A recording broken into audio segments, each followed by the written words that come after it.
ચાલો આજે આપણે શીખીશું ધોરણ 3 ગુજરાતી પાઠ છે 5મો કોરો કાચબો અને ભીનો ચાંદો। તો આ પાઠ તો તમે વાંચ્યો જ હશે, તો ચાલો એનું સ્વાધ્યાય કરીશું। તો આ વાતચીત છે, તેની અંદર લખીશું પહેલું, વાર્તામાં સૌથી વધારે મજા ક્યારે આવી?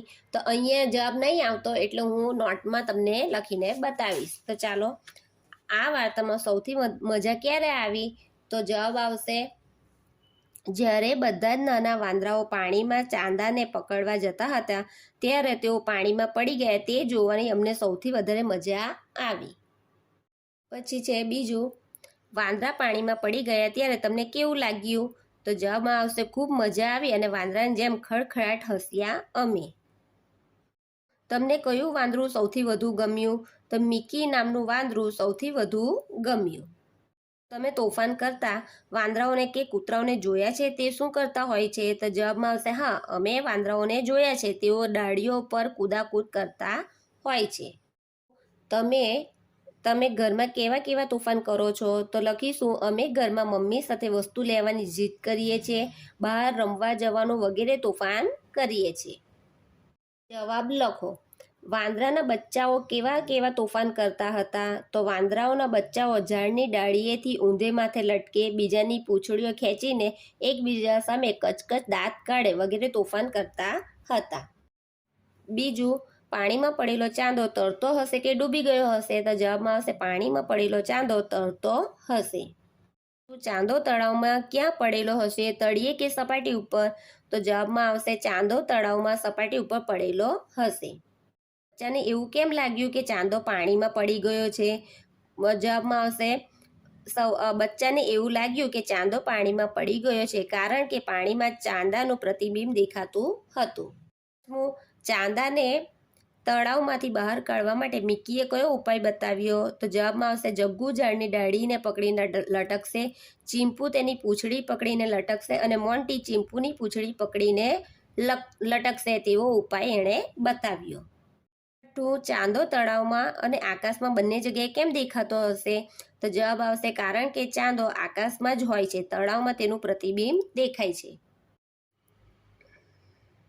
હવે લખ્યું છે વાર્તામાંથી ઉદાહરણ મુજબના શબ્દો શોધીને લખો અને શબ્દોના આધારે વાક્યો બનાવો। તો પહેલું છે, અહીંયા ઉદાહરણ આપ્યું છે ઊંચા ઊંચા, તો તળાવની પાળે તાડના ઊંચા ઊંચા ઝાડ હતા। પહેલું, રમતા રમતા, તો અમે શાળાના મેદાનમાં દોડાદોડી કરતા હતા। બીજું, જમતા જમતા, અમે ઘરે જમતા જમતા ખૂબ હસ્યા। ત્રીજું, ગાતા ગાતા, અમે શાળાએ ગાતા ગાતા રમતા હતા। બોલતા બોલતા, દિયા લેસન બોલતા બોલતા લખે છે। પાંચમું, કેવા કેવા, તો વાંદરા ઝાડ પર કેવા કેવા તોફાન કરે છે। વાક્ય સાચું હોય તો હસતા, આ જે આપ્યું છે ને ચિત્ર હસતાનું, તેની પર ખરું કરવાનું છે ને મોટેથી સાચું હસો, અને વાક્ય ખોટું હોય તો રડતા પર ખોટું કરવાનું છે ને ખોટું રડો, એટલે ખાલી અભિનય કરવાનો છે। પેલું છે ઝાડ પર સરદાર બાહુબલી વાંદરાના પરિવારનું ટોળું રહેતું હતું, તો શું આવશે? હસતા, એટલે એની પર ખરું કરીશું, અહીંયા આવશે ખરું। પછી બીજું, વાંદરા ઝાડ પરના મીઠા ફળો ખાતા હતા, તો શું આવશે? હસતાનું ચિત્ર આવશે અને ખરું કરીશું। ત્રીજું, તળાવના પાણીમાં ચાંદાનો પડછાયો દેખાતો હતો, તો શું આવશે? હસતાનું ચિહ્ન કરીશું ને એની પર ખરું કરીશું। ચોથું, જગ્ગુએ ચાંદાને પાણીમાં બહાર કાઢ્યો, તો શું આવશે? ખોટું આવશે, એટલે રડતાનું આપણે બતાવવાનું છે, એટલે એ ખોટું થશે। પાંચમું, ચાંદાએ બહાર નીકળીને બધા બચ્ચાને ચોકલેટ આપી, તો શું આવશે? ખોટું છે, એટલે એ શાનું આવશે? રડતાનું ચિહ્ન। છઠ્ઠું, મહાબલીએ બચ્ચાને સમજાવ્યા કે ચાંદો તો આકાશમાં જ છે, એટલે એ સાચું છે વાક્ય, એટલે એને હસતાનું ચિહ્ન બનાવીશું ને ખરું કરીશું। શબ્દો વાંચો, જે શબ્દ માત્ર વાર્તામાં આવતો હોય તેની સામે વા લખવાનું છે, એટલે વાર્તા ને જે માત્ર ચિત્રમાં દેખાતો હોય તેના સામે ચિત લખવાનું છે, અને જે વાર્તા ચિત્ર બંનેમાં હોય તેની સામે વાંચી લખવાનું છે, એટલે વાર્તા ને ચિત્રમાં બંનેમાં આવે। તો ઝાડ વાર્તા ને ચિત્રમાં બંનેમાં છે। બીજું, પર્વત એટલે ચિત્રમાં છે। ત્રીજું, જંગલ તો વાર્તામાં છે। ચોથું, તળાવ તો વાર્તામાં પણ છે ને ચિત્રમાં પણ છે। પાંચમું, દાંત તો વાર્તામાં પણ છે ને ચિત્રમાં પણ છે। છઠ્ઠું, આકાશ તો ચિત્રમાં પણ હોય છે ને વાર્તામાં પણ છે। સાતમું, ડાળી તો ચિત્રમાં પણ છે, વાર્તામાં પણ છે। આઠમું, થડ તો ચિત્રમાં પણ છે ને વાર્તામાં પણ છે। નવમું, ચાંદો તો ચિત્રમાં પણ છે ને વાર્તામાં પણ છે. 10મું પૂંછડી, તો ચિત્રમાં પણ છે ને વાર્તામાં છે. 3ના જૂથમાં કામ કરો. વાર્તામાંથી તમને ગમતા 3 શબ્દો પસંદ કરો. સાથે મળીને વાક્ય બનાવીને તમારું વાક્ય વર્ગમાં વાંચીને સંભળાવો.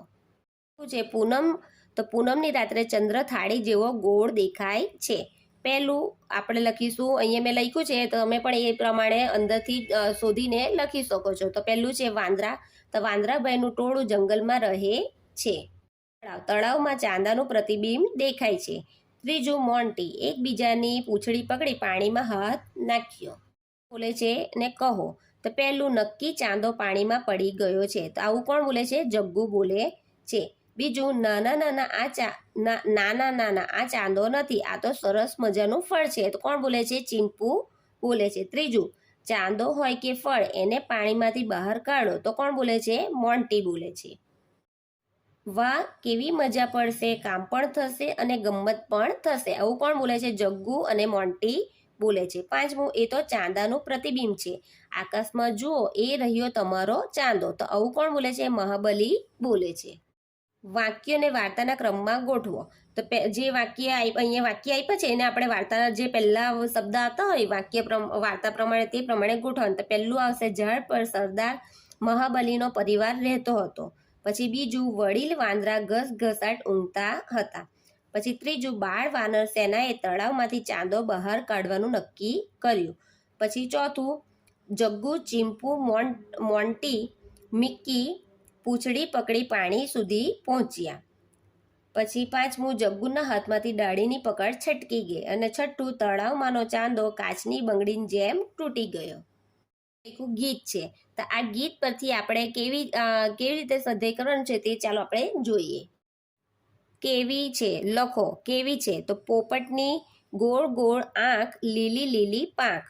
બીજું ચકલીની ઝીણી ઝીણી આંખ, નાની નાની પાંખ. ત્રીજું બહેનની ભોળી ભોળી આંખ અને કાલી કાલી બોલી. તો પહેલું આવશે પોપટ લીમડે, બીજું ચકલી આંગળે અને ત્રીજું બહેની ઘરમાં. શું ગમે? બોલતો અને ઉડતો પોપટ. તો પહેલું આવશે ચણચણતી અને પાણી પીતી ચકલી, બીજું બોલતી અને હસતી બહેની, ત્રીજું કૂદતો અને દોડતો હું. ચિત્ર પરથી ખાલી જગ્યા પૂરો. તો પોપટ કેવો છે? તો પોપટ લીલો છે. બીજું કાળી બિલાડી કેવી છે? બંનેમાંથી કઈ બિલાડી પાતળી છે? તો અહીં જવાબ આવશે કાળી બિલાડી જાડી છે આયરી અને સફેદ બિલાડી પાતળી છે. હાથી કેવો છે? તો હાથી મોટો છે. અને બંનેમાંથી નાનું કોણ છે? તો બંનેમાંથી નાનું ઘોડો છે. કેટલી ચકલીઓ છે? તો 3 ચકલીઓ છે. લંબુજી કેવા છે? ને બંનેમાંથી નીચું કોણ છે? તો લંબુજી પાતળા છે અને બંનેમાંથી નીચું કોણ છે? શોર્ટજી. અહીંયા નામ લખ્યા છે, જો તે વાંચીને તમે લખજો. કાગડાનું પીછું કેવું છે? ટૂંકું છે. અને કયું પીછું લાંબુ છે? તો મોરનું પીછું લાંબુ છે. ઉદાહરણ મુજબ વાક્ય બોલો. વર્ગખંડની વસ્તુના આધારે વાક્ય બોલો અને વિદ્યાર્થીઓ એવા વાક્ય બોલવા કહો. તો અહીંયા લખ્યું ચોક જાડો છે અને બોલપેન પાતળી છે. તો અહીંયા સસ્તું મોંઘું, ભારે હલકું, ઊંચું નીચું, મોટું નાનું. તો અહીંયા વાક્ય ન બનાવી શકાય એટલે હું નોટમાં તમને લખીને બતાવું. સસ્તું મોંઘું. તો પેન્સિલ સસ્તી છે અને દફતર મોંઘું છે. ભારે અને હલકું. તો કંપાસ ભારે છે અને રબર હલકું છે. ઊંચું નીચું. કબાટ ઊંચો છે અને ટેબલ નીચું છે. મોટું નાનું. તો કાળું પાટિયું મોટું છે અને ડસ્ટર નાનું છે. વાક્ય વાંચો અને સમજો. તો ક્રમ આપ્યો છે અહીંયા 1 2 3 4 5 6. અહીંયા વાક્ય લખ્યા છે, અહીંયા પણ વાક્ય છે ને શાના વિશે લખ્યું છે ને શું કહ્યું છે તે લખવાનું છે. જો અહીંયા જુઓ, બિલાડી રમે છે, નાની બિલાડી રમે છે. અહીંયા વાક્ય બિલાડી એટલે શાના વિશે વાત કરી છે? તો બિલાડી વિશે. ને શું કહ્યું છે? તો બિલાડી નાની છે એટલે નાની લખાશે. બીજું નમ્રતા દોડે છે, તોફાની નમ્રતા દોડે છે. તો અહીંયા નામ આવશે શાના વિશે વાત કરી છે? તો નમ્રતા વિશે. ને શું કહ્યું છે? તો તોફાની. ત્રીજું ઇરફાન દૂધ પીવે છે ને ઇરફાન ગરમ દૂધ પીવે છે. તો અહીં ઇરફાન આવશે અને ગરમ શું છે? દૂધ પીવે છે એટલે ગરમ આવશે. દ્વારકેશ જબ્બો પહેરે છે. દ્વારકેશ સફેદ જબ્બો પહેરે છે. તો અહીંયા નામ આવશે દ્વારકેશ અને કયો કલરનો પહેરે છે? તો સફેદ કલરનો. પાંચમું રોબિનને માથે ચોટી છે. રોબિનને માથે લાંબી ચોટી છે. તો એ નામ છે તો પહેલા નામ લખીશું. રોબિનની વાત કરી છે એટલે રોબિનનું નામ લખીશું અને એના માથે શું છે તો લાંબી ચોટી છે. છઠ્ઠું, આ મારું મકાન છે. મારું મકાન મોટું છે. તો અહીંયા શું આવશે? નામ શું આવશે? મારું અને મકાન કેવું છે તો મોટું. માહિતી હોય તેના પર ગોળ કુંડાળો કરશે અને જેની વધારાની માહિતી હોય ત્યાં લંબચોરસ કરો. તો અહીંયા પહેલું લખ્યું છે ઐશ્વર્યાની આંખો માંજરી છે. એટલે અહીંયા નામ કોનું છે? ઐશ્વર્યા વિશે વાત કરી છે એટલે ઐશ્વર્યા આવશે. એ ગોલ કરીશું. એની આંખો કેવી છે? માંજરી છે એટલે એને પર લંબચોરસ કરીશું. બીજું, આધ્યા ચંચળ છોકરી છે. એટલે આધ્યા કેવી છે? આધ્યા વિશે વાત થઈ છે એટલે એના પર ગોળ કરીશું ને એને વિશેષતા શું છે? ચંચળ છે એટલે એ પર લંબચોરસ કરીશું. ત્રીજું, સોફિયાને ચોખ્ખા દાંત ગમે. તો અહીંયા સોફિયાની વાત કરી છે એટલે સોફિયા પર ગોલ કરીશું અને એને કેવા દાંત છે? ચોખ્ખા દાંત એટલે ચોખ્ખા પર લંબચોરસ કરીશું. તો અરમાન હોશિયાર વિદ્યાર્થી છે એટલે અરમાન વિશે વાત કરી છે એના પર ગોલ કરીશું ને એ કેવો વિદ્યાર્થી છે? હોશિયાર. એટલે એની માહિતી મળે છે કે નહીં એના પરથી એટલે એના પર લંબચોરસ કરીશું. પાંચમું, દ્વિજ વિજ્ઞાન વાર્તાઓ વાંચે છે. એટલે દ્વિજની વાત કરી છે એટલે એના પર ગોલ કરીશું અને વિજ્ઞાનની વાર્તાઓ છે એટલે એની પર માહિતી મળી છે વિજ્ઞાનની એટલે આપણે શું કરીશું? લંબચોરસ. છઠ્ઠું, પરિતાએ સુંદર દ્રશ્ય જોયું. તો અહીંયા નામ લખ્યું છે તેના પર આપણે શું કરીશું? પરિતા આવશે એટલે એના પર ગોલ કરીશું. એ કેવું છે? સુંદર દ્રશ્ય જોયું છે એટલે સુંદર એની માહિતી આપે છે એટલે લંબચોરસ કરીશું. સાતમું, દાદાની ફાન ગળ મોટોડ છે. એટલે દાદા વિશે વાત કરી છે એના પર ગોલ કરીશું અને ગળ મોટોડ એટલે એના પર લંબચોરસ કરીશું. આઠમું, ગણિત ભણવાની મજા પડે.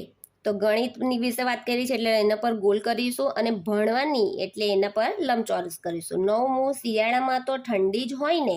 તો શિયાળા વિશે વાત કરી છે એટલે એના પર ગોળ કરીશું અને ઠંડી શિયાળામાં કેવી હોય? ઠંડી એટલે માહિતી મળી એટલે એના પર શું કરીશું? લંબચોરસ. દસમું, હલકને ફટાકડાની બહુ બીક લાગે. એટલે હલક વિશે વાત કરી છે એટલે એના પર ગોલ કરીશું અને ફટાકડા એટલે એના પર શું કરીશું? લંબચોરસ. 11મું, મોરની કલગી સુંદર હોય છે. તો મોર છે તેના પર આપણે ગોલ કરીશું અને કલગીની વાત કરી છે એટલે એના પર ચોરસ કરીશું. દરિયાના પેટમાં કેટલું પાણી હશે? તો દરિયા વિશે વાત કરી છે એટલે દરિયા પર ગોલ કરીશું અને એના પેટમાં કેટલું પાણી હશે એ માહિતી મળી ને એટલે એના પેટ એટલે એના અંદરનું પાણી એટલે એના પર લંબચોરસ કરીશું. ત્રીજું, જીભને હાડકું ન હોય. એટલે અહીંયા જીભ વિશે વાત કરીએ તો આપણે અહીંયા ગોલ કરીશું અને અહીંયા હાડકાનું માહિતી મળી છે એટલે અહીંયા ચોરસ કરીશું. પછી લખ્યું સ્વાતિ હાથ ધોઈને જમે છે. તો અહીંયા સ્વાતિની વાત કરી છે એટલે અહીંયા ગોળ કરીશું ને હાથ ધોઈને એટલે ધોઈને વાત કરી છે એટલે અહીંયા શું આવશે? ચોરસ કરીશું. યોગ્ય વિકલ્પ મૂકો. તો અહીં પહેલું છે નવ્યાએ બટન ટાંકવા દોરો લીધો. તો કયું આવશે? પાતળો. એટલે નવ્યાએ બટન ટાંકવા પાતળો દોરો લીધો. બીજું, મિલિંદે એક સાપ પકડ્યો. ત્રીજું, જેઠાલાલે ઠંડી લસ્સી પીધી. ચોથું, સુસ્મિતા તીખું મરચું ખાઈ શકે છે. મોટી ઓફિસમાં કૃતિકા અને દેવાંશી બેઠા. છઠ્ઠું, જળનું થડ જાડું છે. સાતમું, ડોશીમાના માથાના વાળ ધોળા છે. આઠમું, મારી બોલપેન સસ્તી છે. લખ્યું છે ફકરો વાંચો અને અનુલેખન કરો. એટલે અહીંયા ફકરો લખ્યો છે ને તેના પર કાગડા વિશે વાત કરી છે તો કાગડા પર ગોલ આવશે અને કાળા પર શું આવશે? લંબચોરસ. પછી સફેદ સસલા સાથે ફરવા નીકળ્યા. તો સફેદ સસલા આવશે તેની પર ગોલ કરીશું અને સફેદ છે એટલે એના પર લંબચોરસ કરીશું. એટલે આ તમારે ખબર પડશે અને પછી એનું આ સરસ અક્ષરમાં જ આપણે એનું અનુલેખન ખાલી જગ્યા આપી છે ને અહીંયા તેની અંદર જ આપણે અનુલેખન સરસ અક્ષરે તમારી રીતે ફકરો લખવાનો છે. તમે અનુલેખન કરેલા ફકરાના વાક્યમાં જેના વિશે માહિતી હોય ત્યાં ગોલ અને જેના વધારાની માહિતી હોય ત્યાં ચોરસ કરો. હવે અહીંયા વધારાની માહિતી ઉમેરી વાક્ય લાંબુ કરો. તો પહેલું, મારા ઘરે ગાય છે. હવે એને લાંબુ કરીશું તો પહેલો જવાબ આવશે મારા ઘરે સફેદ ગાય છે. બીજું, આકાશમાં પક્ષી ઉડે છે. તો અહીંયા બીજામાં લાંબુ કરીશું તો શું આવશે? આકાશમાં 3 પક્ષી ઉડે છે. ત્રીજું, સુરેન્દ્રએ પતંગ ચગાવ્યો. તો અહીંયા જવાબમાં આવશે સુરેન્દ્રએ લાલ પતંગ ચગાવ્યો. ચોથું, દાદીએ લાડવા વેચ્યા. તો ચોથાનો જવાબ શું આવશે? લાંબુ કેવી કરીશું? દાદીએ ગળ્યા લાડવા વેચ્યા. પાંચમું, મીના અને રેણુકાએ રંગોળી પૂરી. તો પાંચમાનો લાંબુ કેવી કરીશું? મીના અને રેણુકાએ રંગબેરંગી રંગોળી પૂરી. પછી અહીંયા લખ્યું છે આ વાક્ય તમારે બનાવવાના છે. તો અહીંયા મેં બનાવ્યું છે છઠ્ઠું, ક્રિસે સાંજે ભાખરી ખાધી. તેનો જવાબ લાંબુ કરીશું, ક્રિસે સાંજે 3 ભાખરી ખાધી. સાતમું, દિયાએ દુકાનમાંથી પેન્સિલ ખરીદી. તો સાતમુંનો લાંબુ જવાબ કેવો આવશે? દિયાએ દુકાનમાંથી 2 પેન્સિલ ખરીદી. છે ગીત ગાવું, ગીતનું સમૂહ ગાન કરાવવું. એટલે આ ગીત આપ્યું છે એ આપણે ગાવાનું છે. વાતચીત, તો આ ગીતની કઈ લીટી સાંભળવી તમને ગમે? તો અહીંયા જવાબ નથી આવતો, તમે અહીંયા નોટમાં લખ્યા છે, તમને આપણે અહીંયા જવાબ જોઈશું. તો અહીંયા જવાબ આવશે ત્યાં ટપ્પુએ સ્વિચ દબાવી અને ખોલ્યું પેરાશૂટ. આ ગીતની આ લીટી અમને સાંભળવી ખૂબ જ ગમી. બીજું, આ ગીતની કઈ લીટી ગાવી તમને ગમી? તો બજારમાં જઈ સાવ અમે કંઈક નહોતી લીધી સિંગ. ટપ્પુભાઈ કહે હું હવામાં કરી શકું સ્વિમિંગ. એટલે આ તમારી જાતથી કોઈ પણ પંક્તિ લખી શકો છો. ટપ્પુભાઈ પેલો ત્રીજામાં છે અભિનય કરવાનો છે, એટલે આ ચોથું લખીશું. ટપ્પુભાઈ આખો દિવસ કયું કામ કરતા હતા? તો જવાબ આવશે ટપ્પુભાઈ આખો દિવસ પાણીમાં છબછબિયા કરવાનું કામ કરતા હતા. પાંચમું, તમને ઉડતા આવડે તો તમે ક્યાં ક્યાં જવાનું પસંદ કરશો? તો અમને ઉડતા આવડે તો અમે ઊંચા આકાશમાં તેમજ ઊંચી પર્વતની ટોચે જવાનું અને દરિયામાં વચ્ચે જઈને ઉડવાનું પસંદ કરીશું. જવાબ લખો. તો પહેલું, હંસોએ કાચબાને આકાશમાં કેવી રીતે ઉડવાનું વિચાર્યું? કયો ઉપાય બતાવ્યો? તો જવાબમાં આવશે હંસોએ એક લાકડી લઈને બંને છેડેથી પકડી રાખવાનું અને વચ્ચેથી મોઢા વડે કાચબાભાઈ લાકડી પકડી રાખે એવી રીતે ઉડવાનું વિચાર્યું. કાચબાને માનસરોવર લઈ જતા પહેલા હંસે કઈ શરત મૂકી? તો જવાબમાં આવશે કાચબાને માનસરોવર લઈ જતા પહેલા કાચબાભાઈએ ઉડતી વખતે જરાય બોલવું નહીં એવી શરત હંસોએ મૂકી. માનસરોવરમાં જવા માટે કાચબાને શું ખરીદ્યું? તો અહીંયા જવાબમાં આવશે માનસરોવર જવા માટે કાચબાભાઈએ ખારી સિંગ, પેરાશૂટ અને બીજી ઘણી બધી વસ્તુઓ પણ ખરીદી હતી. તમારે બહાર જવાનું હોય તો તમે શી ખરીદી કરી શકો? તો અહીંયા તો તમારે જે તમે ખરીદી કરતા હોય તે પ્રમાણે અહીંયા લખવાનું છે. હવે આવશે પાંચમું, કાચબાને આકાશમાં ઉડતા કોણે કોણે જોઈએ છે? તો જવાબ આવશે કાચબાને આકાશમાં ઉડતા મગર, માછલા અને દેડકા જુએ છે. ટપ્પુ કેવી રીતે બચી ગયો? તો ટપ્પુના મોઢામાંથી લાકડી છૂટી ગઈ. ત્યારબાદ ટપ્પુએ સ્વિચ દબાવી અને પેરાશૂટ ખોલ્યું અને પેરાશૂટના આધારે નીચે ઉતર્યો અને તે બચી ગયો. ગીતના આધારે સરખા બોલાતા શબ્દ લખો. તો અહીં લખ્યું છે લપલપિયા, તો છબછબિયા. અહીંયા આપ્યું છે ઉદાહરણ, તે પ્રમાણે લખીશું. પાળે તો થાળે, ધોળી તો ટોળી, જાસુ ખાસું, ટાણું ગાણું, ઘારી સવારી, આવ્યું ગોખાવ્યું. ખોલ્યા બોલ્યા, માથે સાથે, મરસે તરસે, મરતા ઉતરતા, નહ્યા ગાયા, પેરાશૂટ ને માથાકૂટ. પહેલું, વંદો બનેલી પ્રતીક્ષાએ શું કહ્યું હશે? લખો. તો પ્રતીક્ષાનો જવાબ શું આવશે? મને ગંદા પાણીમાં ગમે છે. એટલે એ વંદો બની છે ને તે પ્રમાણે એ અભિનય કરીને બોલશે. મને અંધારામાં ગમે છે. મને રસોડામાં રહેવું ખૂબ જ ગમે છે. કોઈ આવે કે અવાજ થાય તો સંતાઈ જાઉં છું. બીજું, પતંગિયા શાના પર હીચે છે? તો પતંગિયું હિંચકા પર હીચે છે. પતંગિયાને દરિયો લાગ્યું તે શું હશે? તો પતંગિયાને દરિયો લાગ્યું તે કદાચ પાણીનો મોટો ખુલ્લો ટાંકો હશે. નક્કામો શબ્દ છેકો અને મોટેથી વાંચો. તો એક જંગલ હતું, તેમાં અહીંયા જે નક્કામા શબ્દ છે તે મેં ચેકી દીધા છે, એટલે તેની પરથી એ ચેકી દીધું એટલે જવાબ આવશે તેમાં એક સસલું રહેતું હતું. એક દિવસ એક કૂતરો તેને ચેકીને તેની પાછળ પડ્યો. કૂતરાથી બચવા તું ચેકીને શું લખીશું? તે ખૂબ દોડ્યું. સસલું એટલી ઝડપથી દોડ્યું કે કૂતરું તેના પર આપણે ચેકો કરીને શું લખીશું? તેને પકડી શક્યું નહીં. છેવટે હાંફીને કૂતરું બેસી ગયું. એક શિકારી આ બધું જોઈ રહેલો. તેને ચેકી નાખીશું ને જવાબ શું આવશે? તેણે કૂતરાને પૂછ્યું કેમ? હું ને શું ચેકી નાખીશું ને તું આવશે. તું આટલું સસલું પકડી ના શક્યો? કૂતરું કહે તું ને ચેકીને શું લખીશું? હું મારવા માટે દોડતો હતો. તો તે આવશે હું ને ચેકી નાખીશું. તે બચવા માટે દોડતું હતું. જો મોટેથી ગાઓ. ચકાચક ચકરી, હરતી ફરતી બકરી, ખટાખટ વાદળા ધડાધડ દળી પડ્યા. શું કેવું છે કહો. તો પહેલું, લીસું કે ખરબચડું? તો ચોપડીનું પુઠ્ઠું કેવું હશે? ખરબચડું. અને નવી નોટનું પાનું કેવું હશે? લીસું. તમારા ગાલ તો કેવા હશે? લીસા. અને તમારા મમ્મીના ગાલ કેવા હશે? ખરબચડા. જો પોચું કે કઠણ, કાચું પપૈયું કેવું હશે? કઠણ. ને પાક્કું પપૈયું કેવું હશે? પોચું. ગાલ કેવા હશે? પોચા. ને હથડી કેવી હશે? કઠણ. ત્રીજું, સુગંધવાળું કે દુર્ગંધવાળું? એઠવાડ હોય તો કેવું હોય? દુર્ગંધવાળું. ને દાળ હોય તો કેવી હોય? સુગંધવાળી. ધોયેલા વાળ તો કેવા હશે? સુગંધવાળા. ને ધોયા વગરના વાળ કેવા હશે? દુર્ગંધવાળા. ઉખાણા પૂછ્યા છે તો જો, એક થાળ મોતીએ ભર્યો, માથા ઉપર ઊંધો ધર્યો, ગોળ ગોળ થાળ ફરે, મોતી એકેય ન ખરે, તો આ શું હશે? તારાઓથી ભરેલું આકાશ. પડતો પણ પંડિત નહીં, થર્યો પણ નહીં ચોર, ચતુર હોય તો ચેતજો, મધુર પણ નહીં મોર, તો આ શું હશે? પોપટ. તો તમને આ વિડીયો ગમ્યો હોય તો મારી ચેનલને સબસ્ક્રાઈબ કરજો અને લાઈક કરજો. Thank you.